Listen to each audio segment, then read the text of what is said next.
নতুন বছর, নতুন বছরে নতুন অভ্যাস গড়ে তুলুন। আপনি কি জানেন আপনার আজকের অভ্যাস গড়ে তুলছে আপনার আগামীকাল? আমরা প্রতিদিন অনেক কাজ করি, অনেক পরিকল্পনা করি, আর এগুলো আমাদের অভ্যাসে পরিণত হয়ে যায়। তবে চাইলে আমরা আমাদের এই অভ্যাসগুলো একটু সচেতনভাবে পরিবর্তন করতে পারি। আর আমাদের প্রতিদিনের এই পরিবর্তন কিন্তু আমাদের বড় স্বপ্নগুলো পূর্ণ করে দিতে পারে। প্রথমে একটু কঠিন মনে হতে পারে, তবে মনে রাখবেন বড় কোনো পরিবর্তন, বড় কোনো সফলতা রাতারাতি আসে না। প্রতিদিনের একটু একটু পরিবর্তন, প্রতিদিনের একটু একটু পদক্ষেপ থেকেই কিন্তু সফলতা আসে। প্রথমে কঠিন হলেও ধৈর্য ধরে চালিয়ে যান, দেখবেন আপনি পারছেন।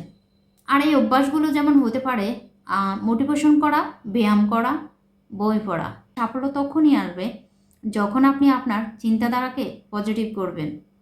সুতরাং চলুন আজ থেকে আমরা আমাদের চিন্তাভাবনাকে পজিটিভ করি, পজিটিভ ভাব নিয়ে চলি। আপনার লক্ষ্য ঠিক করুন, আপনি কি করবেন, কোন কাজটা করবেন, সেটার বাস্তবসম্মত লক্ষ্য ঠিক করুন। নিজের অগ্রগতির উপরে পর্যবেক্ষণ করুন, নিজের দুর্বলতার উপরে ফোকাস করুন।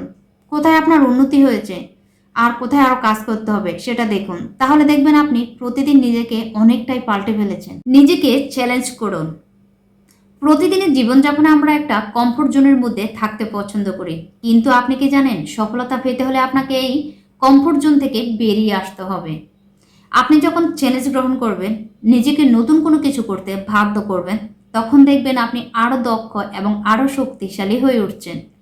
প্রতিদিনের একটু একটু অভ্যাস, একটু একটু পরিবর্তন, একটু ধৈর্য একদিন ঠিক আপনাকে সফলতার দ্বারপ্রান্তে নিয়ে যাবে। ভিডিওটি ভালো লাগলে লাইক, কমেন্ট, শেয়ার এবং আমাদের চ্যানেলটি সাবস্ক্রাইব করতে ভুলবেন না। আর যদি আপনি আমাদের চ্যানেলটি সাবস্ক্রাইব করে থাকেন অলরেডি, তাহলে আপনাকে থ্যাঙ্কস।